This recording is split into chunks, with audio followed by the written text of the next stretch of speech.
প্রায় ৩ বছর পর সাদা পোশাকে পাকিস্তানের মুখোমুখি হবে বাংলাদেশ। পাকিস্তানের বিপক্ষে পরাজয়ের ইতিহাস পাল্টে দিতে চান টাইগার অধিনায়ক নাজমুল হোসেন শান্ত।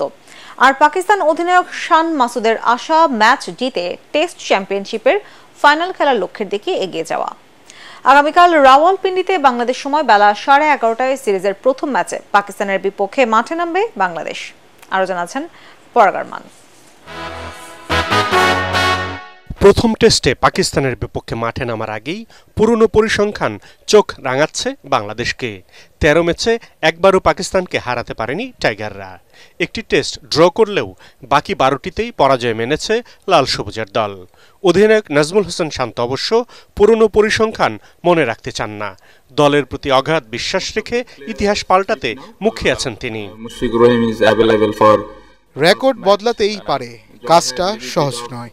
তবে আমাদের দল খুব ভারসাম্যপূর্ণ।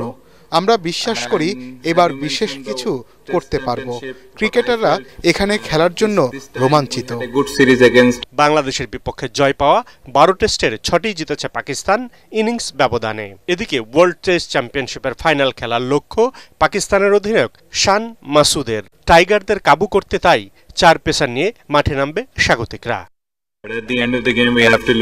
আমরা ওয়ার্ল্ড টেস্ট চ্যাম্পিয়নশিপের ফাইনাল খেলতে চাই, তাই জিততে হবে। জিততে হলে প্রতিপক্ষের ২০ উইকেট নিতে হবে। আমরা এমন ক্রিকেট খেলতে চাই যাতে নিজেরা এবং সমর্থকরা উপভোগ করতে পারেন।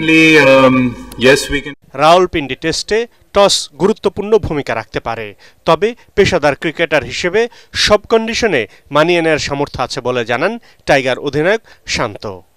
পরাগারমান, এটিএন বাংলা।